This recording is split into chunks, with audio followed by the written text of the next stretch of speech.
శ్రీ పరమాత్మనే నమః.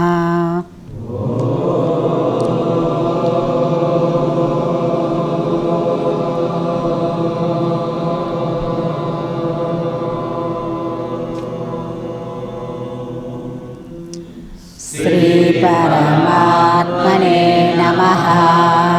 అథ తృతీయోధ్యాయః కర్మయోగః. శ్రీభగవానువాచ త్వేతదభ్యసూయంతో నానుతిష్ఠన్తి మే మతం సర్వజ్ఞానవిమూఢాంస్తాన్ విద్ధి నష్టాన చేతసః. సదృశం చేష్టతే స్వస్యాః ప్రకృతే జ్ఞానవానపి ప్రకృతిం యాంతి భూతాని నిగ్రహ కిం కరిష్యతి. ఇంద్రియస్యేంద్రియస్యార్థే రాగద్వేషౌ వ్యవస్థితౌ తయోర్నవశమాగచ్ఛేత్ తౌ హ్యస్య పరిపంధినౌ. శ్రేయాన్ స్వధర్మో విగుణః పరధర్మాత్ స్వనుష్ఠితాత్. స్వధర్మే నిధనం శ్రేయః పరధర్మో భయావహ. మళ్ళీ 29th నుంచి ఒకసారి అక్కర్లేదు.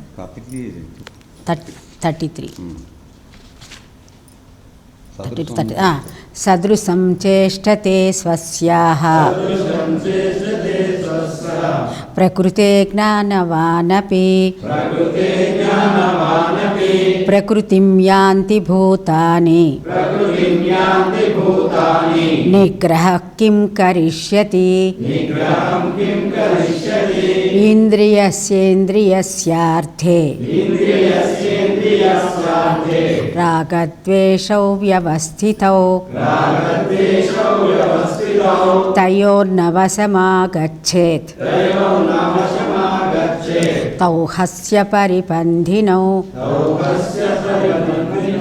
శ్రేయాన్ స్వధర్మో విగుణః పరధర్మాత్ స్వనుష్ఠితాత్. స్వధర్మే నిధనం శ్రేయః పరధర్మో భయావహః. సదృశం చేష్టతే స్వస్యాః ప్రకృతే జ్ఞానవానపి ప్రకృతిం యాంతి భూతాని నిగ్రహ కిం కరిష్యతి. ఇంద్రియస్యేంద్రియస్యార్థే రాగద్వేషౌ వ్యవస్థితౌ తయోర్నవశమాగచ్ఛేత్ తౌ హ్యస్య పరిపంధినౌ. శ్రేయాన్ స్వధర్మో విగుణః పరధర్మాత్ స్వనుష్ఠితాత్. స్వధర్మే నిధనం శ్రేయః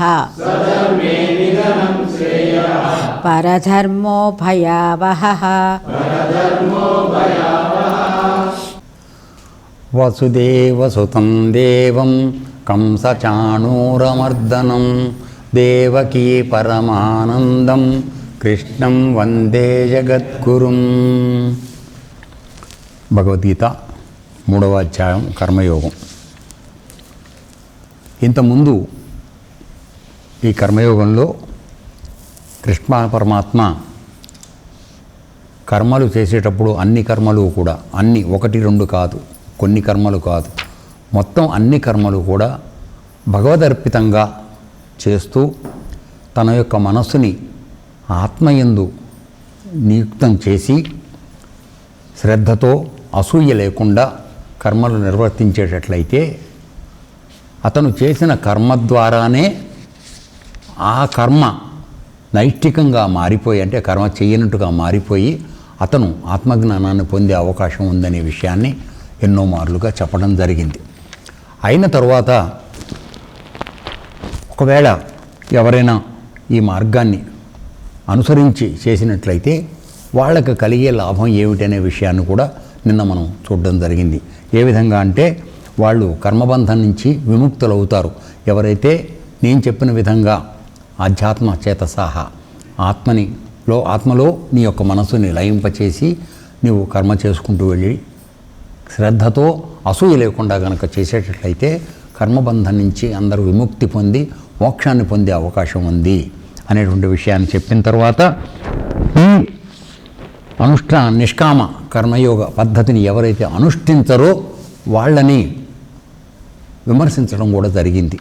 3 రకాలైనటువంటి జ్ఞానహీనులుగాను, తర్వాత బుద్ధిహీనులుగాను, తర్వాత చెడిపోయిన వారులుగా కూడా వాళ్ళని పరిగణించాల్సి వస్తుంది అనేటువంటి విషయాన్ని కూడా నేను చూడడం జరిగింది. ఈ విధాలుగా చెప్పినప్పటికీ కొంతమంది కర్మలు చేయడం మానివేసి ఊరికే కూర్చుని జీవితాన్ని గడపడం అలవాటు చేసుకునేట్లయితే దానివలన కలిగే నష్టం ఏమిటి అనేది ఈరోజు మనకి చూస్తున్నాం. 33వ శ్లోకంలో టీకా తాత్పర్యం. జ్ఞానవాన్ అపి, జ్ఞానవంతుడైనను స్వస్యాహ తన యొక్క ప్రకృతే అనగా ప్రకృతి లేక స్వభావమునకు సదృశం అనుగుణముగానే చేష్టతే ప్రవర్తించుచున్నాడు. భూతాని ప్రాణులు ప్రకృతిం తమ స్వభావమును ప్రకృతిని యాంతి అనుసరించి నడుచుతున్నవి. కాబట్టి నిగ్రహ నిరోధము కిం కరిష్యతి ఏం చేయగలదు? ఇక్కడ ఒక ప్రశ్నలాగా మనకి ఒక విషయాన్ని తీసుకొస్తున్నాడు. ఏమిటంటే మామూలుగా ఇప్పుడు ఇంతవరకు మనం చూసింది ఏమిటి? ఎవరైతే ఆయన చెప్పిన విధంగా చేస్తారో వాళ్ళు కర్మబంధం నుంచి విముక్తులవుతారని చెప్పారు. ఏమండి, అలా చెయ్యని పక్షంలో వాళ్ళు బుద్ధిహీనులుగా ఉంటారు, నష్టపోతారు. వాళ్ళు తర్వాత నరకంలో ఎన్నో రకాలైనటువంటి కష్టాలు పడతారనే విషయాన్ని మనకు పూర్తిగా చెప్పిన తర్వాత వాళ్ళు నాశనం లయించిపోతారనేటువంటి విషయాన్ని కూడా మనకు చెప్పిన తర్వాత అటువంటి పరిస్థితుల్లో ఉన్న మనుషులు ఒకవేళ తెచ్చిపెట్టుకున్నటువంటి నిగ్రహం ద్వారా చేయకుండా ఉండేటువంటి పని చేసామని ప్రయత్నించినప్పటికీ మనలో ఉన్నటువంటి పూర్వజన్మ సంస్కారాల యొక్క ప్రభావం ఎంత బలవత్తరంగా ఉంటుంది అంటే నీవు వాటి యొక్క సంస్కారాల అనుగుణంగానే నువ్వు కర్మలు చేస్తావు తప్ప నువ్వు కొద్దిగా నిగ్రహం పాటిద్దామని ప్రయత్నం చేస్తే దానివలన ఉపయోగం ఉండదు అని చెప్తున్నాడు. ఎందుకని? పుట్టిన ప్రతి ప్రాణి చూడండి, ఒక్క నిమిషం కొద్దిగా వెనక్కి వెళ్దాం. మనకి కృష్ణ పరమాత్మ భగవద్గీతలో ఏం చెప్పాడు? అందరినీ గుణకర్మ విభాగం చేశాడు. గుణాలు వాళ్ళు చేసే కర్మలను బట్టి విభాగం చేశాడు తప్ప కులాలు మతాలు అనేవి కాదు. అర్థమైందా? సో ఆ విధంగా ఇక్కడ మనం గనక చూసేటట్లయితే నీకు ఉన్నటువంటి పూర్వజన్మ సంస్కారాలు దానికి అనుగుణంగా నీకు ఏర్పడే గుణాల యొక్క ప్రభావంలో నీవు ఉన్నప్పుడు దాన్ని నీవు పరమాత్మ వైపుగా తిప్పి నీ మనసును మార్చుకుని చేస్తే తప్ప వాటి యొక్క ప్రభావం ఎంత బలవత్తరమైందంటే నిన్ను అవి ఏవి కావాలనుకున్నాయో వాటి వైపుగానే నీ కర్మలు చేయించే పని చేయిస్తాయి తప్ప నువ్వు కొద్దిగా నేనేదో కాసేపు కళ్ళు మూసుకుంటాను, 20 నిమిషాలు నేను యోగం చేస్తాను అంటే నువ్వు మారిపోయే అవకాశం లేదు. అది ఇక్కడ చెప్తున్నాడు.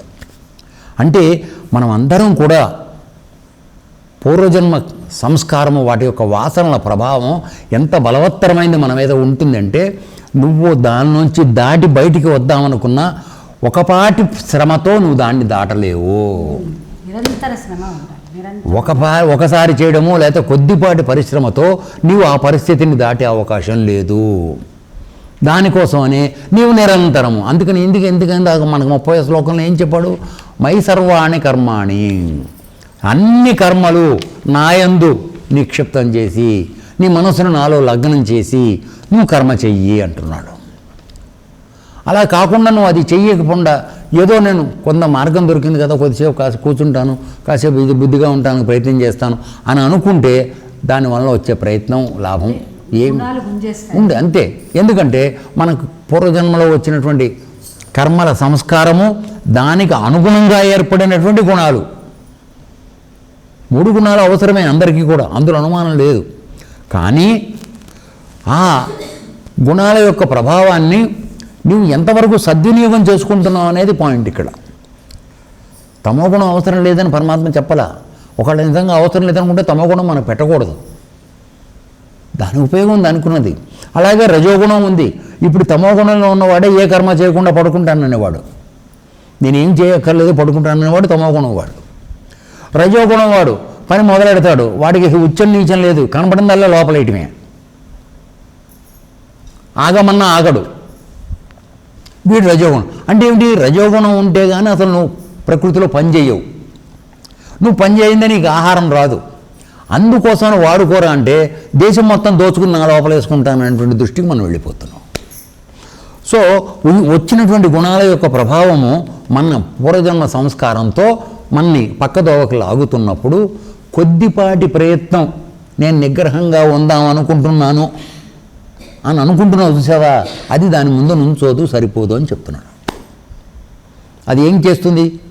నీ కొద్దిపాటి నిగ్రహం కిం కరిష్యతి అని అది ఏం చేయగలదు? ఏం చేయలేదు. ఎందుకని? ఇది బలంగా కొడుతోంది ఒక దెబ్బ, సునామీ కొట్టినప్పుడు ఆ అనుకున్నది కాసేపు పోతుంది. తర్వాత ఆ గురువుగారు యోగం ఎవడు చేస్తాడులే, ఈ కొద్ది కూడా అక్కర్లేదని మానేసి మనం పక్కడి. ఎట్లాగో ఏం అవ్వట్లేదు కదా కొద్దిగా చేస్తే కూడా. కాబట్టి మన మామూలు గుణాల్లోకి మనం ఎట్లా చెప్తే అటు మనం మామూలు వెళ్ళిపోదాం. మనకు అది వరకు ఉన్నటువంటి అలవాట్లు ఏవైతే ఉన్నాయో వాటినే నిరాటంకంగా మనం కొనసాగించుకుందాం. ఏదో పేరు గురువుగారు పిలిచాడు కాబట్టి కాసేపు ఉపదేశం అన్నాడు కాబట్టి కొబ్బరికాయ అవన్నీ ఏవో తల్లిదండ్రులని మనం భయపెడుతున్నాడు కనుక కాసేపు వెళ్ళి కూర్చుని వద్దాం అంతే. తర్వాత మన పని మనం చేసుకుందాం, మనమే మారేదా సచ్చేదా అనుమతి మారిపోయి అనుకుని వెళ్ళిపోతున్నాడు. కాబట్టి ఇప్పుడు మనకి నిగ్రహం లేదని అనడానికి వీలేదు కదండి. అందరూ చేస్తున్నట్టుగా ఏమీ తెలియకుండా అందరూ చేస్తున్నట్టు చేయట్లా. మనం తెలుసుకున్నాం, నిగ్రహం పాటిద్దామని అనుకుంటున్నాం, కానీ దాని ఉపదేశం పూర్తిగా మాత్రం చేయలేకపోతున్నాం. సో ఆ విధంగా చెప్పి అలా అని ప్రతివాడు అసలు నాతో ఏమవుతుంది లేదు, నాతో కావడం లేదు అని అంటారేమోననే ఒరే నాయన అలా చేయకండి అని మళ్ళీ చెప్తున్నాడు. అంటే ఎడం చేత్తో తిడుతున్నాడు, కుడి చేత్తో మళ్ళీ సవర్థిస్తున్నాడు. ఎందుకని? నువ్వు బాగుపడతాం కావాలి, నాకు నిన్ను ఎట్లయినా నుంచోబెట్టాలి. బాణాలు వదిలేసి పడుకున్నావు రథంలో అర్జునుడు, వాడిని ఇప్పుడు నుంచోబెట్టాలి, గాలి కొట్టాలి, వాడి చేత బాణం వేయించాలి, తను చేయకూడదు. అర్థమైందండి? సృష్టికర్తగా తన సృష్టిని తను నాశనం చేసుకోకూడదు, ఇంకోని కారకుని చేయాలి. సో అందుకని వీడిని ఉపయోగించుకోవాల్సి వచ్చింది. కాబట్టి వీడికి ఒరే కొద్దిపాటిది అనుకుంటున్నాను, అది కుదరదురా నాయన, గట్టి ప్రయత్నం ఉండాలి నీది. ఆ గట్టి ప్రయత్నం ఎట్లా చేయాలో మళ్ళీ నెక్స్ట్ శ్లోకానికి వెళ్ళేటప్పటికీ మనకి చెప్తున్నాడు. ఎందుకని ఆయన మొదటి నుంచి చెప్తోంది నిగ్రహం ఉండద్దని మనకు చెప్పటల్లా.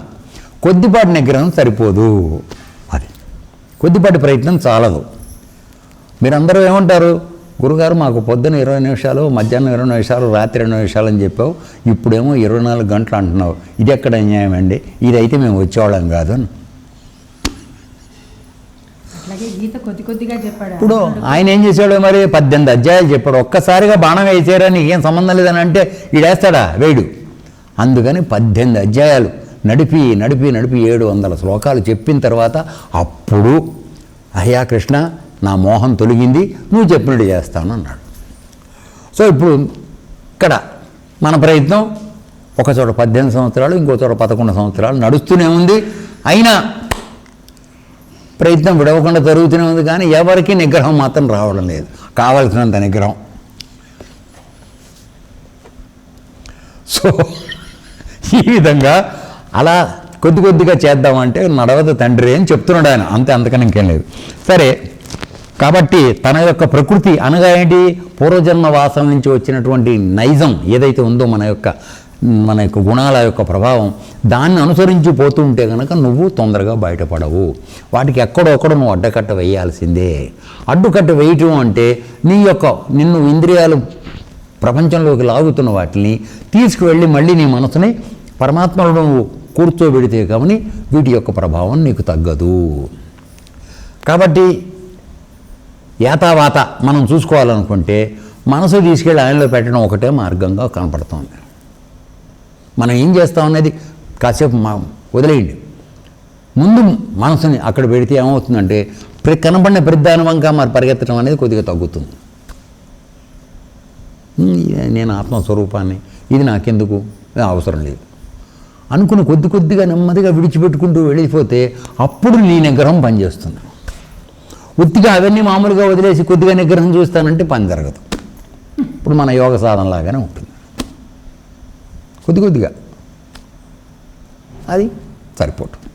సో ఇప్పుడు నెక్స్ట్ దానికి వచ్చేటప్పటికి మరి ఈ విధంగా వాడు కర్మబంధంలో పడిపోయి పని చేసి ఉపయోగం లేకుండా వాడుకున్న కొద్దిపాటి నిగ్రహం సరిపోకపోతే ఆ కర్మబంధం నుంచి, ఇప్పుడు కర్మయోగం చెప్తోంది దేనికి, నువ్వు చేసే కర్మ నుంచి బయట రావాలి, నిన్నది బంధించకూడదు, నువ్వు ఆ విధంగా పర్ఫెక్ట్గా ప్యూర్ మ్యాన్ అయిపోవాలి, ఆ విధంగా నువ్వు చేరాలి, అది కదా ఆయన చెప్పాల్సింది. కాబట్టి ఈ కర్మబంధం నుంచి వాడు రావాలంటే ఏ విధమైన ప్రయత్నం చేయాలి, ఇందాక కొద్దిపాటి ప్రయత్నం చాలని చెప్పాడు, ఇప్పుడు ఏ విధంగా ప్రయత్నం చేస్తే వాడు ఆ కర్మబంధం నుంచి బయటికి రావడానికి అవకాశం ఉందనేది నెక్స్ట్ శ్లోకంలో చెప్తున్నాడు. చూద్దాం 34వ శ్లోకం. ఇంద్రియస్య ప్రతి ఇంద్రియము యొక్క అర్థే విషయమందు రాగద్వేషౌ, రాగము ద్వేషము వ్యవస్థితౌ ఏర్పడి ఉన్నవి. తయో ఆ రాగద్వేషములకు వశం అధీనమును నా ఆగచ్చేత్ అనగా పొందకూడదు. తౌ ఆ రాగద్వేషములు అస్య వీనికి పరినిందౌహి పందినౌహి అనగా శత్రువులు కదా అని చెప్తున్నాడు. ఏమిటంటే చూడండి, ప్రతి ఇంద్రియానికి రాగద్వేషాలు ఉన్నాయి. చూడండి, సో ఇంద్రియాలు మొదట మన ప్రపంచంలో బంధించి మన ఇరకబెట్టేవేవి? కర్మేంద్రియాలా, జ్ఞానేంద్రియాలా? వెరీ గుడ్, అంతవరకు పర్లేదు, నిగ్రహం వచ్చింది. ఓకే, సో ఈ జ్ఞానేంద్రియాలు కాబట్టి ఇందులో ఏమేమి ఉన్నాయి? జ్ఞానేంద్రియాలు నోరు, నాలిక, చర్మం. Okay, right, very good. So వీటికి రాగద్వేషాలు ఒరిజినల్గానే ఉన్నాయి. ఎట్టున్నాయో చూద్దాం. కన్ను, దీనికి రాగం, ఒక మంచి అందమైన వస్తువు కనపడింది, సుమారుగా ఊరికి తేలిగ్గా పక్క వాళ్ళ దొడ్లోది, మన దొడ్డోది కాదు సుమా, పక్క వాళ్ళ దొడ్డు మంచి గులాబీ పువ్వు, ఇంత పెద్ద పువ్వు పూసింది. పొద్దున్న లేవగానే చూడగానే అది కావాలనే రాగం, అది కోరిక ఏర్పడింది. ఏమి సరే, ఎవరు లేచి ఉండరు కదా అని చెప్పి తెంపుకుందామని కర్మేంద్రియాలను పెట్టుకుని కాళ్ళు నడిచి వెళ్ళినాయి, చేతులు తెంపడానికి వెళ్ళినాయి. వాడెవడో నాలాగా నిద్ర పట్టన ఒక ముసలాడు, ఏంది మా పూలు కోసుకెళ్తున్నావు అని పట్టుకున్నాడు. పట్టుకోగానే వెంటనే వాడి మీద కోపం, ఏం చచ్చిపోతావా? నన్ను కనుక ఒకడు మన ఊరు వాడు అడిగినట్టుగా, వాడు ఆటో పెట్టుకుని ఆటో నిండా చేమ ఆకులు కోసుకెళ్తున్నాడు. వాడు పెళ్ళాం కూతురు ముగ్గురు కలిసి ఆటో నింపుతున్నాడు చేమ ఆకులు. ఏమిటో నేను ఒకసారి చెప్పి తీసుకెళ్ళచ్చు కదా అంటే, నువ్వు ఇక్కడ ఉండవు కదా, వాడు నన్ను అడిగినకి వచ్చినావు, నేను ఇప్పుడు ఇక్కడే ఉన్నాను కదా, నీతోనే మాట్లాడుతూనే ఉన్నాను కదా, నేను ఈ ఊరోనే, మనవాడికి వాడికి నేను ఫ్రెండ్ని అని చెప్పిన. ఆయన చెప్పిన సమాధానానికి ఏమైనా సంబంధం ఉందా? చేస్తున్న పని.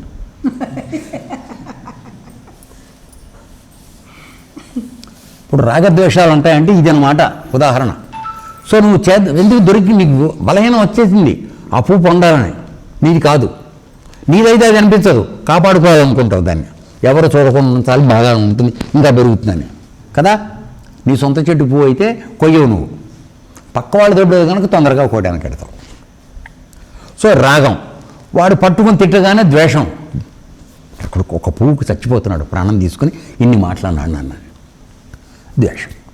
సో కంటి ద్వారా అది. ఓకే, అర్థమైందా ఇప్పుడు ఇది దానికి ఒక్కొక్క ఇంద్రియానికి ఒక్కొక్క రాగద్వేషం ఎట్లా ఉంటాయనేది మరి ఎనలైజ్ చేయాలి. ఊరికి మరి చదువుకుని వెళ్ళిపోతే ఉపయోగం ఏంటి? ఇక మరి నోటికి వద్దాం. జిహ్వ చాపల్యం. సరే, మిర్చి బజ్జీలు వేస్తున్నారు. ఏదో మనం స్పెషల్ చేసుకుంటూ ఉంటాం కదా అప్పుడప్పుడు. సో మిర్చి బజ్జీ వేస్తుండగానే వేస్తోంది లక్ష్మి, బాగానే ఉంది. సరిగ్గా కొద్దిసేపు అయిన తర్వాత ఒకటి ఎలా ఉందో చూద్దామని ఇట్లా నోట్లో వేసుకోపోయింది. ఆ సమయానికి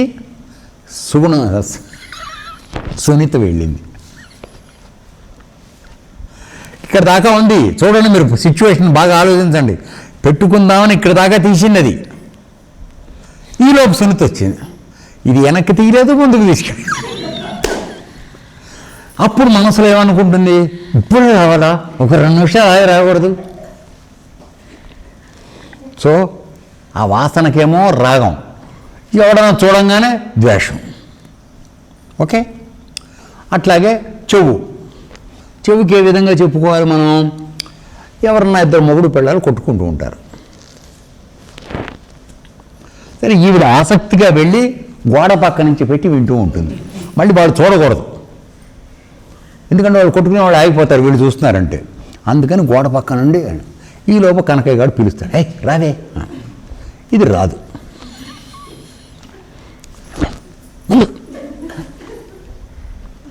సరే, వీడికి ఏదో అర్జెంట్ ఉంది ఇక్కడ, అన్నం తింటున్నాడు, సరే కారమో మంచినీళ్ళు ఏదో కావాలి. వెళ్ళి ఒక పీకుతాడు, పిలుస్తుంటే రావా అని. వాడికి ఆ కొట్లాట మీద లేదు.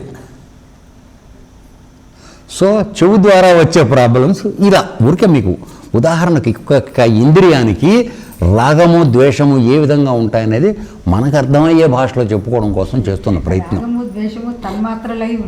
అవి అతుక్కుని ఉన్నాయి వాటికి, ప్రతి ఇంద్రియానికి కూడా. సో ఈ విధంగా అవి అతుక్కుని ఉన్నప్పుడు నువ్వు ఒకదాన్ని చూసి ఆశపడకుండా ఎట్లుంటావు, ఒకదాని పట్ల మమకారం లేకుండా ఎట్లుంటావు? Just impossible. అందుకోసం అతి కష్టమైంది ఏమి లేదురా, నువ్వు చేసే పని ఏమైతే ఉందో మనసు తీసుకెళ్ళి నాలో పెట్టేసి ఒక ఆశను మమకారం లేకుండా పనిచేయమంటాను తేలిగ్గా. అదేదో చాలా ఈజీ అయినట్టు. ఇక్కడేమో అన్ని గుణాలు మనకు పెట్టాడు. అర్థమైందా? అయితే మరి ఇప్పుడు ఇవి కలిసి ఉన్నాయి. ఇవి కాకుండా మనకి పూర్వజన్మ వాసనలు కొన్ని ఉన్నాయి. ఏమండి? సో ఇన్నిటి దాడి, ముప్పేట దాడి అంటారు దాన్ని. 3 వైపుల నుంచి దాడి మన మీద జరుగుతుంటే ఒక్క గాలిలో ఎలా కొట్టుకుంటున్నటువంటి దేవుడి గురించి ఆలోచించమంటున్నారు. ఎట్లా అయ్యే పని అండి ఇది? చాలా కష్టం, అనుమానం లేదు. సో నువ్వు తెలుసుకోవాల్సిన విషయం ఏంటంటే, నువ్వు కొద్దిపాటిగా చేసి నిగ్రహం నేను సాటిస్తానంటే అవ్వదు కనుక నువ్వు తెలుసుకోవాల్సిన విషయం ఏంటంటే, ఎప్పుడు నీకు రాదు, దీనిలో ఇది ఉంది అనే సంగతి నీకు తెలిస్తే నువ్వు దాని పట్ల జాగ్రత్త పడతావు. సో ఆ విధంగా నువ్వు తెలుసుకోవాల్సిన విషయం ఏంటంటే, ప్రతి ఇంద్రియానికి ఒక రాగము ద్వేషము ఆటోమేటిక్గా ఉన్నాయి. కాబట్టి వీటిల్ని మనం దాటాలి అనుకునేటట్లయితే వాటి గురించిన పరిజ్ఞానం మనకు ఉండాలి పూర్తిగా. అప్పుడు మన ప్రయత్నం దానికి తగ్గ స్థాయిలో ఉండాలి, దాని నుంచి వెనక్కి రావడానికి కదా. సో అది చెప్తున్నాడు ఇక్కడ.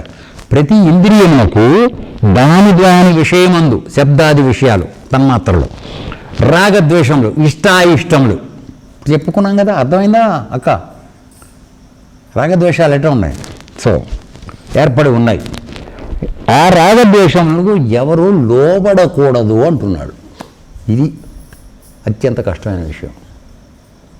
పువ్వు చూసిన తర్వాత పక్క వాళ్ళ దొడ్డు చూశాక తెంపకుండా ఎట్టుంటామే మనం? ఎంత కష్టమైన విషయం అది.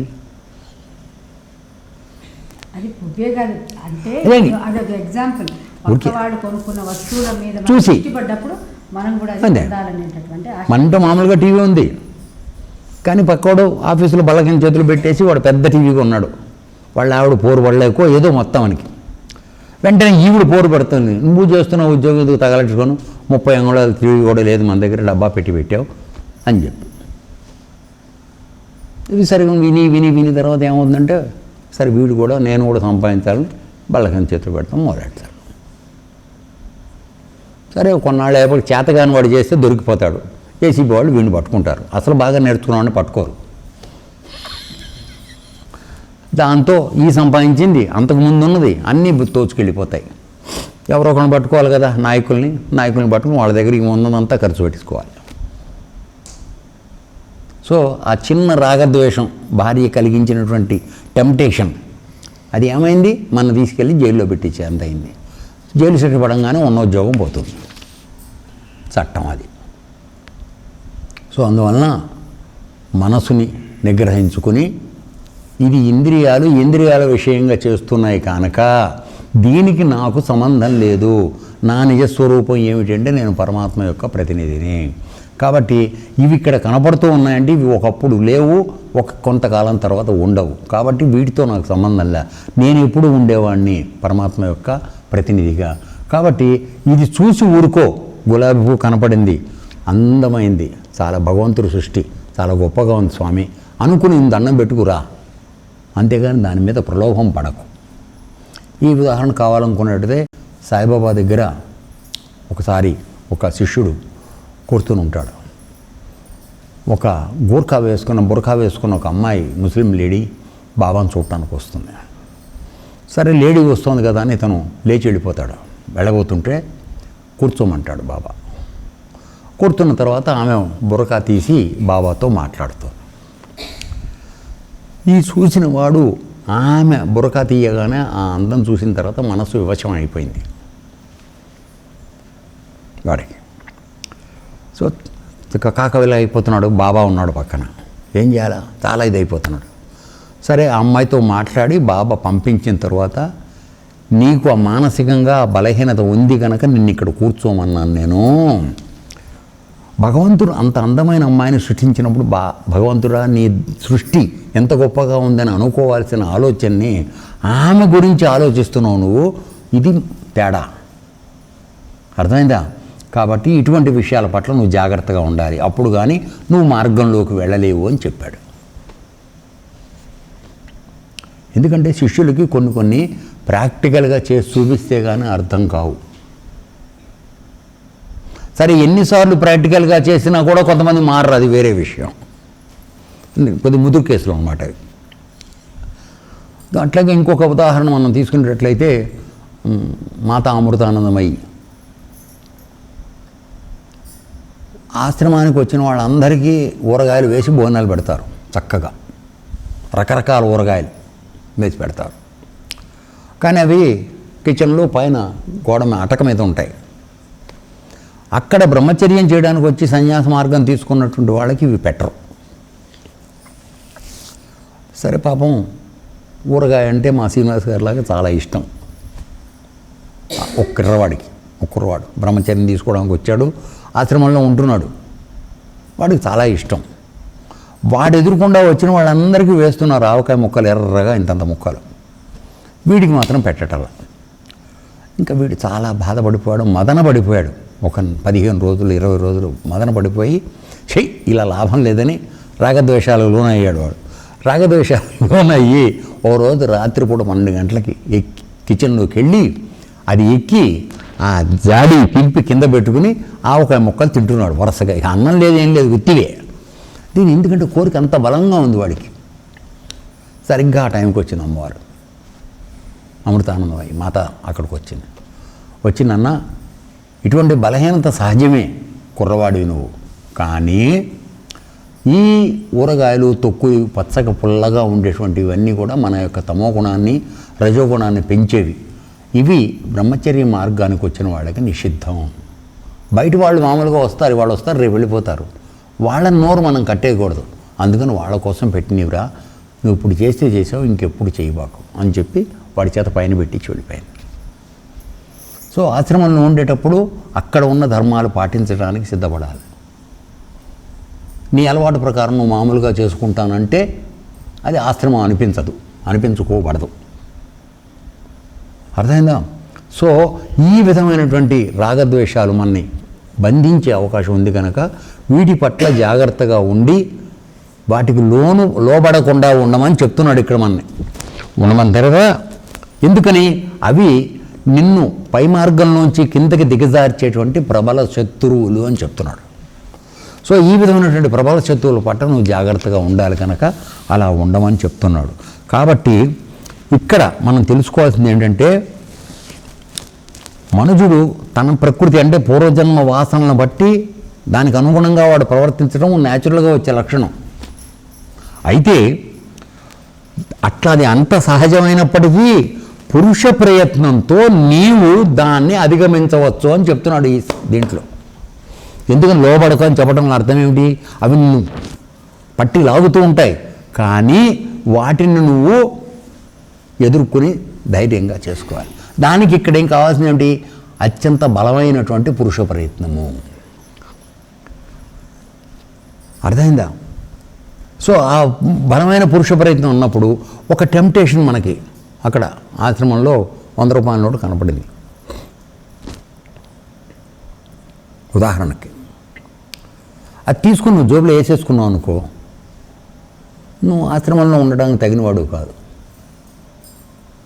అది మామూలుగా రోడ్డు మీద ఎవడైనా చేస్తాడు. ఆ కాడికి నువ్వు ఆశ్రమంలోకి దేనికి?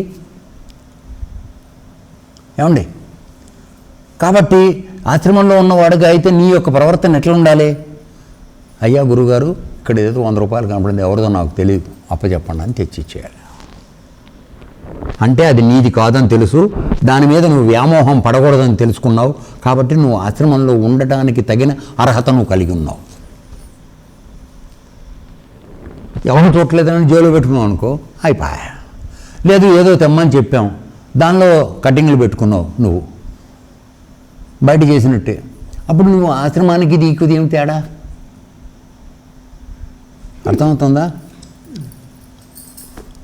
అయితలేదు. సో ఇటువంటి విషయాల పట్ల ఇక్కడ పురుష ప్రయత్నం అనేది ఎంత బలంగా మనం చేయాలంటే, అది కలిగించినటువంటి వ్యామోహం పట్ల నువ్వు విరక్తి పొంది ఉండాలి. ఇది నాది కాదు,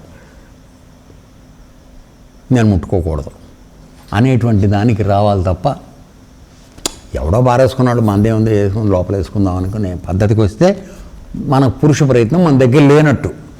ఎందుకని? అటువంటి వ్యామోహాలు ఎక్కడైనా ఉన్నాయి నీకు ప్రపంచంలో కదా. కనపడింది లోపల వేసుకోవడం అనేది మామూలుగా మానవ సహజమైన లక్షణం. అది పనికొస్తుందా పని కాదని వేరే విషయం. రోడ్డు మీద ఏదైనా కనపడితే లోపల వేయాల్సిందే, అది మన లక్షణం, అది మామూలుగా. మరి నువ్వు ఆశ్రమంలోకి వచ్చి ఒక మారినవాడుగా, ఒక ఉత్తమ మనిషిగా నువ్వు ప్రవర్తించాలనుకున్నప్పుడు అటువంటి బలహీనత మనకు ఉండకూడదు కదా. సో అందుకని పురుష ప్రయత్నం అత్యంత అవసరం అని చెప్తున్నాడు. ప్రకృతికి సంబంధంగా నీకు పూర్వజన్మ వాసాల వలన కొన్ని బలహీనతలు ఉండే మాట వాస్తవము. నీకున్న కర్మేంద్రియాలు జ్ఞానేంద్రియాలు కొన్ని ఇష్ట రాగద్వేషాలు ఉన్నాయి. అవన్నీ ఉన్నప్పటికీ నీవు చేయవలసిన పని పురుష ప్రయత్నంతో వాటిని అధిగమించాలి, వాటికి లోబడిపోవద్దు అని చెప్తున్నాడు. అర్థమైంది? తర్వాత ఇప్పుడు ఏమిటో ఇది ఎంతటి ప్రమాదం అయిందంటే, ఊరికి ఉదాహరణగా మనం చూద్దాం. ఏమిటి? సపోజ్ మన ఊర్లో ఓ దుర్మార్గుడు తుపాకీ పెట్టి కాల్చేవాడు వచ్చాడు అందుకు. సో మనం తలుపులన్నీ వేసుకుంటాం, ఎందుకు వచ్చింది బాధ అని చెప్పి జస్ట్ తలుపు వేసుకుంటాం, పెద్దగా వర్రిగాం. అలా కాకుండా సపోజ్ వాడు మన ఇంట్లోకే వచ్చాడు, మనం వేరే రూమ్లో ఉన్నాం. ఊర్లో ఉన్నాడన్నప్పుడు ఉన్న భయానికి నీ ఇంట్లోకి వచ్చాడన్నప్పుడు ఉన్న భయానికి తేడా ఉందా లేదా? అది సపోజ్ వాడు కత్తి తుపాకీ తీసుకుని ఎదురుకుండానే వచ్చాడు, అప్పుడు నీ పరిస్థితి ఏంటి? కాబట్టి ఈ ప్రాపంచికమైనటువంటి ఇంద్రియాల యొక్క రాగద్వేషాలు అనేటువంటివి అవి ఊర్లో ఉన్నప్పుడే నువ్వు జాగ్రత్త పడాలి. నీ ఇంట్లోకి వచ్చేదాకా ఆగితే నీ రూమ్లోకి రావడం జరుగుతుంది, నువ్వు మునిగిపోవడం జరిగిపోతుంది. అర్థమైందా? ఇప్పుడు ఆ ఉదాహరణ అర్థమైంది కదా. కాబట్టి అంత దూరాన దాన్ని చూస్తేనే నువ్వు జాగ్రత్త పడాలి. ఇది నన్ను ముంచడానికి వస్తోందండి. అంత జాగ్రత్త పగడబందీగా చేస్తేనే మనము ఈ ఇంద్రియముల యొక్క ప్రభావం నుంచి వాటి యొక్క అనుస్యూతంగా అంటే వాటికి అంటిపెట్టుకుని ఉన్నటువంటి రాగద్వేషాలని జయించడం కానీ పాసిబిలిటీ కాదు అనేటువంటి విషయాన్ని మనకి చెప్పడం జరిగింది. కాబట్టి అయితే ఏమిటంటాడు ఆయన, అప్పుడు నువ్వు తయోర్ణవశమాగచ్చేత్ అన్నీ చెప్తున్నాడు. అంటే నీ యొక్క పురుష ప్రయత్నాన్ని ద్విగుణీకృతం చేయి, రెట్టింపు చేయి. మామూలు ఇందాక అనుకున్నామే కొద్దిగా నిగ్రహం అన్నామే, ఆ కొద్ది నిగ్రహం సరిపోదు, గట్టి ప్రయత్నం కావాలి, డబల్ ప్రయత్నం చేయాలి, చేసి దానికి అడ్డకట్టు వేయాలి. అప్పుడు కానీ నీ మనసు వాటి వలన ప్రలోభానికి లోను కాకుండా ఉండే పరిస్థితి వచ్చినప్పుడు అప్పుడు మాత్రమే నీవు నీ మనసుని లోపలికి తీసుకెళ్ళి పరమాత్మ దగ్గర పెట్టుకోవడానికి వీలవుతుంది. సో ఇక్కడ మీరు అంతా గట్టిగా భగవద్గీత అంతా కూడా మొత్తం లెక్కేస్తే శరీరం మీదకి ఎక్కువ ప్రాముఖ్యత ఇచ్చాడా, మనసు మీద ఎక్కువ ఇచ్చాడని ప్రాముఖ్యత ఏమండి? మనసు మీదకే ఇచ్చాడు. కాబట్టి ఇప్పుడు మనం యోగాసనాలు వేస్తున్నాం, అవి చేస్తున్నాం అంటే అది ఎక్కడికి వెళుతుంది? శరీరం మీదకి వెళ్తుంది, మనసు మీదకి ఏం వెళ్తుంది? అదే రామ్లాల్ మహాప్రభుజీ ఇచ్చినటువంటి దివ్యజీవన తత్వ క్రియల్లో అయితే ఏం జరుగుతుంది? నీ మనస్సును కూడా శుద్ధి చేయడానికి ప్రయత్నం జరుగుతుంది అక్కడ. సో ఆ విధంగా మార్పు, కావలసిన మార్పు వస్తుంది. అర్థమైందా? సో ఇది కాబట్టి ఇక్కడ మనకు మామూలుగా ఉండేటువంటి పూర్వజన్మ దుష్ట సంస్కారం ఒక గొర్రెపోతు పొటేలు, తర్వాత ఇహజన్మ ప్రయత్నం పరమార్థయత్నం మనది. ఈ రెండు పొటేళ్ళు కొట్టుకుంటున్నాయి. అంటే మన పురుష ప్రయత్నం ఒక పక్కన, పూర్వజన్మ వాసనలు ఒక పక్కన, ఈ రెండు గొర్రె పొట్టేళ్ళు కొట్టుకుంటున్నాయి. దీంట్లో ఎవరు గెలిస్తే దాన్ని బట్టి నీ ఫలితం. గుర్తుపెట్టుకోండి. అదేందా? సో వచ్చిన వాసన అలాగే వదిలేసి మనం మామూలు కంటిన్యూ అయిపోనుకో, మన ప్రయత్నం ఏం లేదు, అదే మనల్ని తీసుకెళ్ళిపోతూ ఉంటుంది. అంటే ఏంటి? ఎప్పటికీ విడిచిపెట్టినన్ని జన్మ స్మరణ చక్రంలో మనం దానిలో ఉండిపోతాము. చల్లిది కాదు. నేను ఏమైనా సరే గట్టిగా అనుకుంటే అటువంటి గొర్రె పొట్టేలాగా నువ్వు కూడా తయారవ్వాలి. నీ పురుష ప్రయత్నం అంత గట్టిగా ఉండాలి. అర్థమైందా? కొద్దిపాటి నిగ్రహంతో నీకు పని జరగదు. ఈ విషయం చెప్పడం జరిగింది. కాబట్టి ఇప్పుడు ఏమిటి మనందరికీ కృష్ణ పరమాత్మ ఇస్తున్నటువంటి సందేశం అంటే, దుష్ట సంస్కారాలకి లోబడకండి, దాన్ని చూడంగానే దూరంగా ఉండండి. దానికి ఏమిటి తరుణోపాయం? మామూలుగా భగవద్గీతలో మనకి ఇంకో చోట చెప్పబడింది ఏమిటంటే, మనకి బలహీనమైనటువంటి పరిస్థితి, మనం లొంగిపోవాల్సిన పరిస్థితి మనకు వచ్చినప్పుడు మనం ఏం చేయమంటాడంటే, ఆయన ఆ వస్తువు పట్ల కానీ దానివల్ల కానీ కలిగే నష్టాన్ని, అదేమిటి మాట మనకు దుఃఖ దోషానుదర్శనం. అంటే ఆ పని చేస్తే, ఆ ప్రలోభానికి మనం లోనైపోతే ఏ విధమైన కష్టం కలుగుతుంది మనకి, ఏ విధమైన నష్టం కలుగుతుంది, ఏ విధమైన అవమానం కలుగుతుంది, ఇట్లాంటివి ఒక్కసారి ఆలోచించుకుంటూ చేస్తే ఆ పని చేయడం పట్ల కళ్ళు మూసుకు పరిగెత్తడం మనకు జరగదు.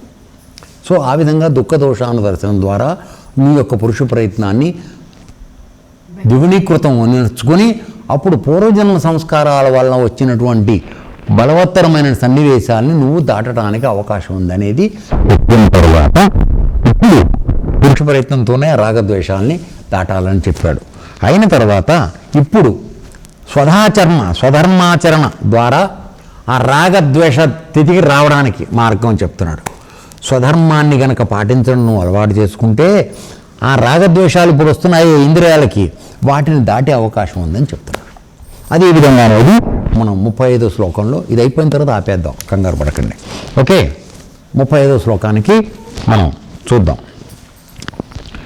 స్వనుష్ఠితాత్, చక్కగా ఆచరింపబడిన పరధర్మాత్, ఇతరుల యొక్క ధర్మము కంటే విగుణ, గుణము లేనిదైనను, స్వధర్మ, తన యొక్క ధర్మమే శ్రేయాన్, శ్రేష్టమైనది, స్వధర్మే, తన ధర్మమందు నిధనం, మరణమైనను, శ్రేయ, శ్రేయస్కరము, పరధర్మ, ఇతరుల యొక్క ధర్మము భయావహ, భయమును కలుగజేయునది అయి ఉన్నది.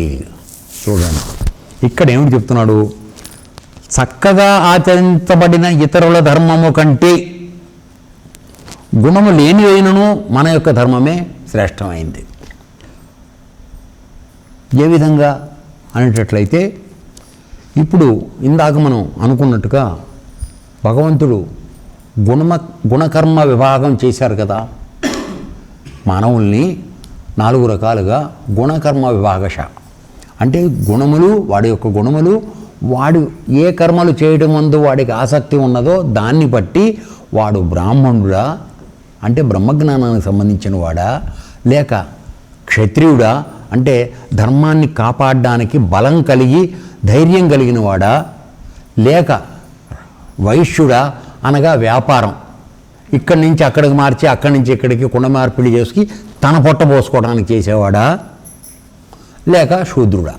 శూద్రుడు అంటే వాడు సొంత బుర్ర పనిచేయదు, వాడడు, తెలివి లేదని అనకండి, ఉంటుంది కానీ వాడి బుర్రను వాడు చాలా జాగ్రత్తగా ఎప్పుడో వాడి సొంత విషయాలకి అవసరం వచ్చినప్పుడు తప్ప వాడు వాడ్డు. కాబట్టి వాడికి ప్రతి చోట నువ్వు చెప్పాలి, ప్రతి చోట వాడికి చెప్పాలి, ఒరే నాయనా అది వెళ్ళరా, వెళ్ళిన తర్వాత శుభ్రం చేసుకోరా, ఆ విషయం కూడా వాడికి చెప్పాలి. లేకపోతే చేయడు, ఇది నువ్వు చెప్పలేదుగా. సో ఇటువంటి టైపు కొంత.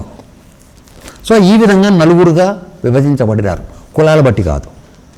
ఓకే. సో ఇక్కడ స్వధర్మం పాటించడం, అది గుణం లేనిదైనా సరే నీ యొక్క స్వధర్మాన్ని నువ్వు పాటించడం నీకు అత్యంత శ్రేయస్కరము. పరధర్మాన్ని పాటించడానికి వెళితే దానిలో చెప్పు దెబ్బలు తినాల్సిన అవసరం నీకు కలగచ్చు. ఏ విధంగా అనుకుందాం.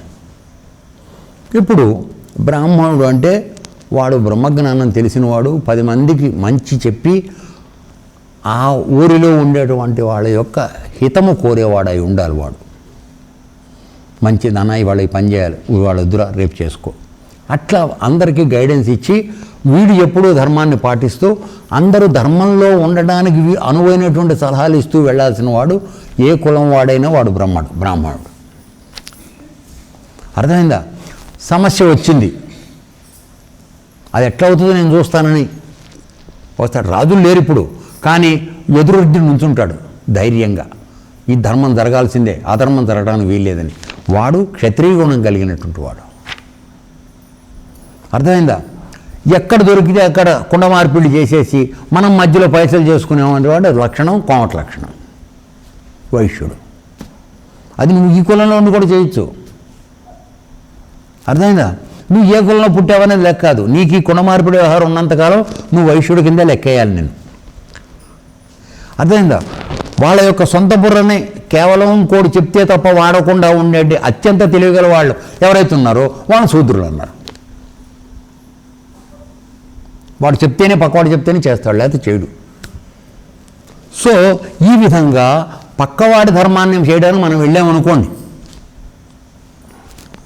ఉదాహరణకి ఇప్పుడు నన్ను ఉన్నారు, నేను సరే ముసలివాడిని రోగం ఇదంతా పక్కన పెట్టి కాసేపు మాట్లాడు, పొలం కాసేపు చేయడానికి వెళ్ళరా అని అన్నారు అనుకో నన్ను, లేదా నాట్లు వేయడానికి రమ్మని అన్నాడు అనుకో, 2 నిమిషాల తర్వాత వీళ్ళందరూ ఎత్తి నన్ను మోసుకుని తీసుకురావాలి బయటికి. నేను దాంట్లో నుంచోలేను, నాట్లేం వేస్తాను నేను. కాబట్టి నాకు స్వధర్మం ఏమిటి? వచ్చావు, నీకేదో బిడ్డ పెళ్ళో ఇదోటో ఇంకోటో ఏదో కావాలి, లేదా ఇంకో మంచి పని చేయాలి, ఒక ముహూర్తం కావాలి, ఇట్లాంటివి ఏమన్నా సలహా చెప్పమంటే నేను చూసి ఎవరైనా నాన్న ఇది చేసుకో అని చెప్పాలి. అంతేగాని వచ్చి పొలం నాట్లేమంటే నేను ఎక్కడ చేస్తాను రా? అది పరధర్మం నాకు. నిజమే, అది చాలా మంచిది. 10 మందికి అన్నం పెట్టడానికి అవసరమైనటువంటి పొలంలో వరి నాట్లు వేస్తే 10 మంది పెరిగినటువంటి పంట తిని బాగుపడతారు. కరెక్ట్. కానీ నీ చేయగలనా? అందువలన నీతో ఏది నీ ఇవ్వబడినటువంటి డ్యూటీయో ఆ డ్యూటీ చేయడం నేర్చుకో. దానిలో డబ్బులు వచ్చాయి లేదని ఏడవకు. విగుణ అదే గుణతం లేదు దానిలో, ఏమీ లేకపోయినా సరే దాన్నే కంటిన్యూ చేయి. అందుకని ఇప్పుడు మన దేశంలో అంతా ఏం జరిగిపోతుంది? పల్లెల్లో ఉన్నటువంటి కులవృత్తులన్నీ అందరూ వదిలేసుకున్నారు.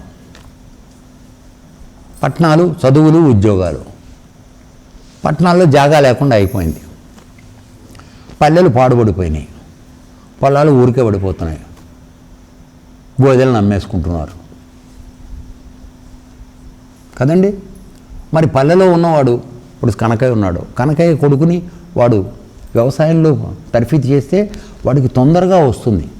ఎందుకని కనకాయలో ఉన్నటువంటి జీన్స్ ఏవైతే ఉన్నాయో వాడి రక్తంలో మాంసంలో ఉన్నటువంటి కొన్ని లక్షణాలు కొన్ని తరాల నుంచి వాళ్ళ నాన్న చేశాడు, వాడు చేస్తున్నాడు, వాడి కొడుకు ఈజీగా వస్తుంది.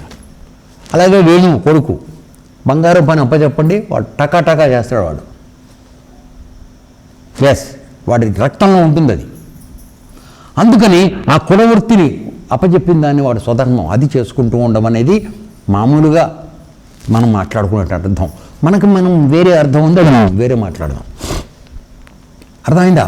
కాబట్టి నీవు ఏ దీనిలోంచి వచ్చావో దాన్ని పట్టుకుని కొనసాగించుకోవడమే నీ యొక్క మంచి పని, కానీ పక్క పని చేయడానికి వెళ్ళొద్దు.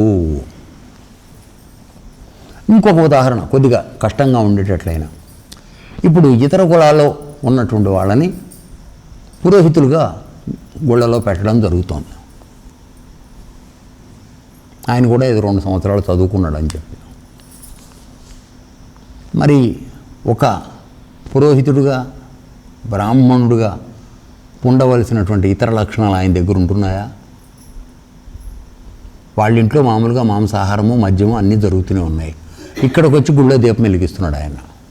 ఆయన ఏ విధమైనటువంటి ఆదర్శవంతుడు అవుతాడు? దయచేసి చెప్పండి. ఇప్పుడు ఆయన పరధర్మం చేస్తున్నాడా, స్వధర్మం చేస్తున్నాడా? నేను ఇప్పుడు దాన్ని తప్పు రోజున మాట్లాడట్లా. కేవలం సాంఘికంగా కొన్ని అవసరాల కోసం మనం రూల్స్ అన్నీ మార్చుకుని చేస్తే దానివల్ల విపరీత పరిణామాలు వస్తున్నాయి. నన్ను కనుక పొలం నాట్లేమన్నట్టుగా ఉంటుంది. అర్థమైందండి? సో అట్లాగే టీచర్స్ ఉద్యోగం డిఎస్సి చేశాడు, అది చేశాడు, ఇది చేశాడని చేయటం వాడికి అంటే నీ చేతి ద్వారా 100 మంది 200 మంది పిల్లలు బాగుపడి దేశానికి భావి పౌరులుగా వాళ్ళు మారాలి, అటువంటి బాధ్యతాయుతమైనటువంటి ఒక గౌరవప్రదమైన ఉద్యోగం నా చేతిలో ఉంది, నా నుంచి మంచి పిల్లలు బయటికి రావాలనే సదుద్దేశంతో ఎంతమంది పనిచేస్తున్నారు. నువ్వు ఇప్పుడు ఏం చెప్పగలవు? నేను అనేది అది. నీకే ఆ ఆలోచన లేనప్పుడు నీ ద్వారా వచ్చే పిల్లలకి నువ్వు ఏం మార్గం అంటే మోరల్ నువ్వు చెప్పగలవు? సో అది వరకటి రోజుల్లో జీతం వచ్చినా రాకపోయినా పనిచేశారు టీచర్స్. బతకలేక బడిపంతులని పేరుండేది. ఎస్, వాడి జీతం వచ్చేది కాదు, 6 నెలలకు 5 నెలలకు కూడా జీతాలు వచ్చేవి కాదు. అట్టి పరిస్థితుల్లో కూడా వాళ్ళు నడిపారు. కేవలం ఏమిటి? ఒకే ఒక ఆదర్శం, తన చేతి కింద నుంచి తయారైన పిల్లలు ఆదర్శ పురుషులుగా మారాలి, వాళ్ళకి ధర్మం చెప్పాలి, మంచి చెడు చెప్పాలి అనేటువంటి ఏకైక దృక్పథంతో ఆదర్శంతో వాళ్ళు పనిచేశారు. ఇప్పుడు అది నడవడం లేదు. దానివల్ల మనుషులు నిందించద్దు. నేను అన్నది ఎవరిని నిందించను కాదు. నేను అన్నది ఏంటంటే ఆ వృత్తిలోకి రాబడుతున్న వాళ్ళందరినీ ముందు మీరు మార్చండి, వాళ్ళకి తగినంత ట్రైనింగ్ ఇవ్వండి. ఎవరైనా నీ ఆబ్జెక్టివ్ ఇలా ఉండాలి,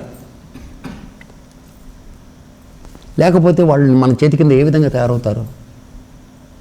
సో ఇటువంటివి పరధర్మాల్ని మనం చేయడం వలన అత్యంత భయానకమైనటువంటి పరిస్థితులు వస్తున్నాయి అనే విషయాన్ని ఆయన చెప్తాం జరిగింది.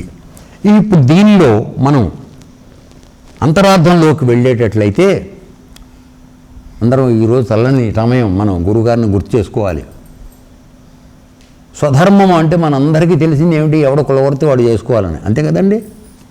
అవునా కాదు? ఇంకేమన్నా అర్థం ఉందా? ఇదే ప్రశ్న మేము అడగడం జరిగింది. అమ్మగారు, నేను ఆవిడ అడిగి ఉండాలి, నేను కాదు. ఓకే, స్వధర్మం అంటే ఏమిటి? ఎందుకంటే ఆవిడ వాళ్ళ ఫ్రెండ్తో మాట్లాడినప్పుడు ఏదో తగలాట వాళ్ళకిద్దరికి వచ్చింది డిస్కషన్. అంటే ఎవరికి అప్పచెప్పని పనులు వాళ్ళు చేస్తూ ఉండాలి, కులంను బట్టి దాన్ని బట్టి అని ఆవిడ చెప్పడం ఏదో జరిగింది. అసలు ఏమిటి గురువు గారు అని అడిగితే ఆ మహానుభావుడు చెప్పినటువంటి మాట ఏమిటంటే, స్వధర్మం అంటే తన్ను తాను తెలుసుకోవడమే స్వధర్మం అని చెప్పాడు. మిగతా అంతా పరధర్మమే. శరీరానికి నువ్వు ఏం చేస్తున్నా అది పరధర్మం, శరీరం ఇది కాదు. వెళ్ళండి లోపలికి వెళ్ళి దాని మీద ఆలోచించండి అందరూ కూడా. ఎంత గొప్ప విలువైన వజ్రం లాంటి మాట చెప్పాడు ఆయన. నిన్ను నువ్వు తెలుసుకోవడానికి, నువ్వు ఆత్మస్వరూపం అనేటువంటి తెలుసుకోవడానికి చేసే ప్రయత్నం ఏదో ఉందో అది నీ స్వధర్మం. నువ్వు పుట్టుకతో మానవ జన్మకు వచ్చాక చేయాల్సిన పని అది. అంతేగాని అది చదువుకున్నావా, ఇది చదువుకున్నావా, పౌరోహిత్యం చేసావా, పడిపంతులు చేసావా, ఇంకేం చేసావా, ఆ ఉద్యోగం చేసావా, ఇది కాదు. ఇవన్నీ దేనికి ఉపయోగపడుతున్నాయన్నా? శరీర పోషణకు ఉపయోగపడుతున్నాయి, నీ కుటుంబ పోషణకు ఉపయోగపడుతున్నాయి. అవునా కాదా? శరీరం నీది కాదు, అది ఒప్పుకుంటావా? నువ్వు శరీరం కాదు కదా. మరి నీ పక్కన వచ్చి నీ భార్య శరీరం నువ్వా?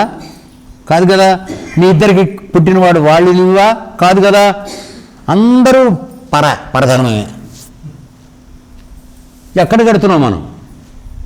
ఆలోచించండి ఒక 2 నిమిషాలు. అర్థమైందండి? సో అందువలన స్వధర్మం అంటే ఏమిటి అంటే తనను తాను తెలుసుకోవటం. దానికి చేయమని చెప్తున్నదే ఇప్పుడు పరమాత్మ చెప్పటం. అంటే నువ్వు ఒక మనిషిగా మిగతాన్ని కూడా పరధర్మాలు. అందువలన స్వధర్మం నీకు శ్రేయోపేయం, అంటే నీకు చాలా శ్రేయస్సు కలిగించేది. పరధర్మం భయావహ, అది నీకు భయం కలిగించేది, నీకు క్షేమకరమైంది కాదు, కీడు కలిగించేది అవుతోంది. కాబట్టి ఇప్పుడు ఇంద్రియాల ద్వారా వచ్చినటువంటి ప్రలోభాలకు లోబడి, ఇంద్రియాలకు ఉన్నటువంటి రాగద్వేషాల వెనకాల మనం పరిగెత్తి మన జీవితాన్ని నాశనం చేసుకోకుండా నీ యొక్క నిజస్వరూపమైనటువంటి పరమాత్మ స్వరూపమైనటువంటి భావన నీవు నిస్సంకోచంగా నీ మనసులో నిలుపుకునేటట్లయితే అప్పుడు నీ వలన ఈ ప్రలోభాలు జరగవు, నీ పురుష ప్రయత్నం ఫలిస్తుంది అనేటువంటి విషయాన్ని చెప్పాడు. అందుకని ఆయన ఏం చెప్తున్నాడు అంటే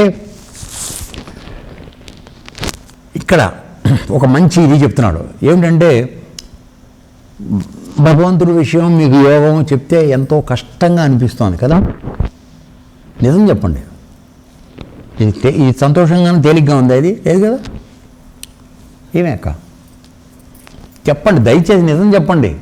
శివరాత్రి పూట నిజం మాట్లాడదాం, సంవత్సరానికి ఒకసారి. చాలా కష్టంగా ఉంది, అత్యంత కష్టంగా ఉంది. వాసన్న ఏంటంటావు? ఏమన్నావు నువ్వు? Very good.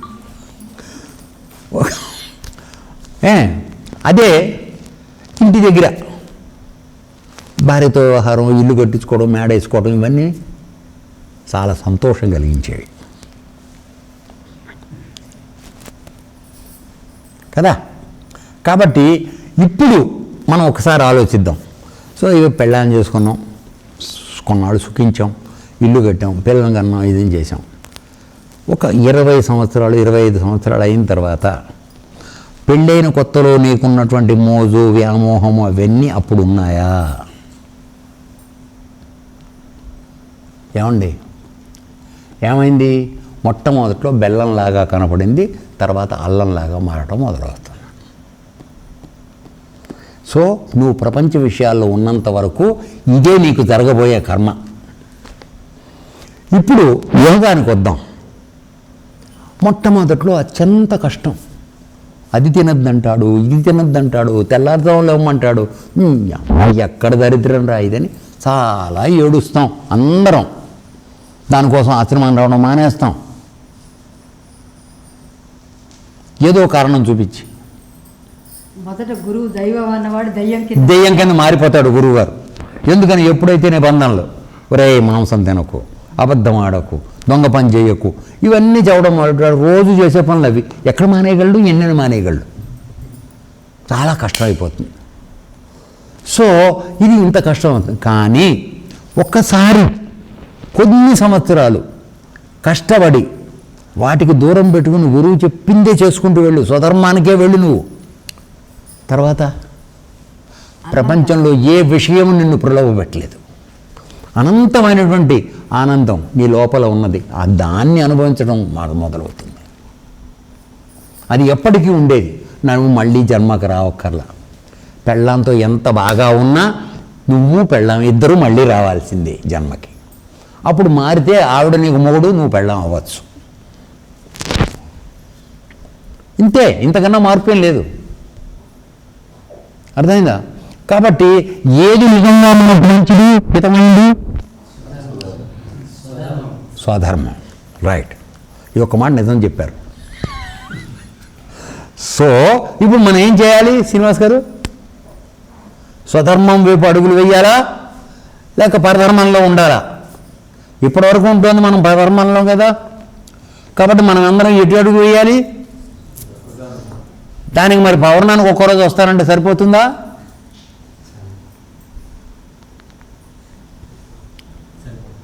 ఇరవై 29 రోజులు పరధర్మంలో ఉండి ఒక్కరోజు స్వధర్మానికి వస్తానంటే ఏ విధమైనటువంటి మార్పు వస్తుంది? కొన్ని గంటలు పౌర్ణమి, కొన్ని గంటలే, అది కూడా. పౌర్ణమి అంతా ఎక్కడ ఉంటారు? ఉండరు. చెప్పండి. సో ఇప్పుడు కృష్ణుడు కొట్టుకుంటున్నా, మేము కొట్టుకుంటున్నా, ఒకటే ఏడుపు. ఆయన కూడా అదే అంటున్నాడు, కొద్దిగా చేస్తే లాభం లేదు అని. కాబట్టి మనం చేయవలసింది ఏంటంటే ముందు తీయగా ఉన్నదాన్ని చూసి ప్రలోభపడకండి. ముందు కఠినంగా కనపడినా తర్వాత అది ఇచ్చే ఫలితం అనంతమైనది. దాని పట్ల దృష్టి కలిగి ఉండండి, శ్రద్ధ పెట్టండి, బాగుపడండి అని చెప్పారు. ఓకే, కష్టంగా తోచినా సరే స్వధర్మమే మేలైంది. తర్వాత ఇంకొక విషయం చెప్తున్నాడు, స్వధర్మాన్ని పాటించేటప్పుడు నీకు మరణం సంభవించినా కూడా నువ్వు వర్రీ కావద్దని చెప్పాడు. ఇది గొప్ప విషయం. ఎందుకంటే వివేకానందుడు కూడా చెప్తాడు, నువ్వు ఒక మంచి పని చేద్దామని మొదలుపెట్టిన తర్వాత, మంచి పని చేయడమే కదా స్వధర్మం, నలుగురికి నీ వలన సహాయం జరగాలి, అది చేయడానికి మొదలుపెట్టిన తర్వాత నీకు మరణం సంభవించినా నువ్వు నన్ను చేరతావని చెప్పాడు. ఈ సందేహం నాకు ఎందుకు కలిగిందో చెప్తాను మీకు. అంతే, స్వోత్కర్ష మాత్రం కాదు సుమా. కోర్టు కేసులు చేస్తుండేవాడిని నేను కార్పొరేషన్కి. ఉద్యోగస్తులను తీసేసే పని గవర్నమెంట్ ఆదేశాలు, కోర్టులో కేసులు. సో అందరికీ నేను విరోధిని, ఇక్కడలాగానే మామూలుగా. అయితే నాకు ఒక ధర్మ సందేహం కలిగింది, నేను చేసేది కరెక్టా కాదా? ఇంతమంది ద్వేషిస్తున్నప్పుడు నేను చేసే పని తప్పేమో. అయితే మరి నాకు ఈ డ్యూటీ ఎందుకు ఇవ్వబడింది? నేనేం చేయాలి? ఇప్పుడు ఈ డ్యూటీ ఎగ్గొట్టి నేను పక్కకు తప్పుకోవాలా, లేక ఈ డ్యూటీ వాళ్ళు తిట్టుకున్నా చేయాలా? ఇది నాకు వచ్చిన ధర్మ సందేహం. అయితే నేను ఒక పాత అడ్వకేట్ జనరల్ గారి ఆఫీస్కి వెళ్ళేవాడిని మా కోర్టు కేసుల సందర్భంగా. ఆయన పేరు అనంతబాబు గారు ఏదో ఉంది. ఆయన వివేకానంద భక్తుడు, రామకృష్ణ మఠం. ఆయన వెళ్ళిన క్లయింట్ కల్లా ఒక వివేకానందుడి పుస్తకం, చిన్న ఉపదేశాలు ఉన్నది, ఇంతంత పుస్తకాలు ఇచ్చేవాడు. ఒకసారి అటువంటి పుస్తకం నాకు ఇవ్వడం జరిగింది. అందులో ఇప్పుడు నేను మాట్లాడిన మాట వివేకానందుడు చెప్పడం జరిగింది. నీవు నమ్మి హృదయపూర్వకంగా అంతఃకరణ ద్వారా నువ్వు ఒక మంచి పని చేయాలని నిర్ణయించుకున్నప్పుడు దాని మంచి చెడ్డలతో నీకు సంబంధం లేదు. ఒకవేళ అది చేసేటప్పుడు నీకు మరణం సంభవించినా నువ్వు పరమాత్మని చేరతావు అని. అప్పటి నుంచి ఎవరు ఏం తిట్టుకున్నా నా పని చేస్తూనే ఉన్నాను, చేశాను, తర్వాత బయటకు వచ్చేసాను. ఇప్పుడు ఇక్కడ కూడా నన్ను మీరందరూ బాధపడేది అదే కదా, గురుగారు కఠినంగా ఉంటాడు. ఒక మంచి విషయం చెప్పాల్సి వచ్చినప్పుడు కఠినంగా ఉండాలి. మొన్న మా సీఎం గారు కూడా చెప్పారు, మనకి ఇష్టం ఉన్నా లేకపోయినా మంచి పని చేయాలంటే కొన్ని చోట్ల మనం కఠినంగా ఉండాలని ఆయన కూడా చెప్పడం జరిగింది. కాబట్టి ఇప్పుడు నాకు అది ఆయన ఒక ఆదర్శం. అర్థమైందా? సో అందువలన మనం మంచి పని చేయాలనుకుంటే కొద్దిగా కఠినంగానే ఉండాల్సి వస్తుంది. కాబట్టి వీలైనంత వరకు మేము పాటిస్తూ స్వధర్మాన్ని మీరు పాటించేట్టుగా చూడడం మా యొక్క గురుతరమైన బాధ్యతగా ఉంది. కాబట్టి మీరు కష్టం నష్టం అని అన్నా కూడా మిమ్మల్ని వదిలిపెట్టకుండా ఆ దోవలకు తీసుకురావడానికే ప్రయత్నం చేయాలి. ఇదంతా కృష్ణార్పణ.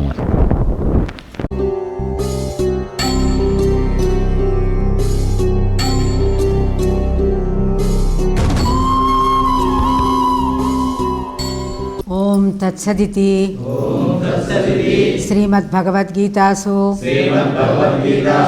ఉపనిషత్సు బ్రహ్మ విద్యాయాం యోగశాస్త్రే శ్రీకృష్ణార్జున సంవాదే కర్మయోగో నామ తృతీయోధ్యాయః. ఓం ఓం శాంతి శాంతి శాంతి. లోకా సమస్తా సుఖినో భవంతు. లోకా సమస్తా సుఖినో భవంతు. లోకా సమస్తా సుఖినో భవంతు. ఏతత్ సర్వం బ్రహ్మార్పణమస్తు.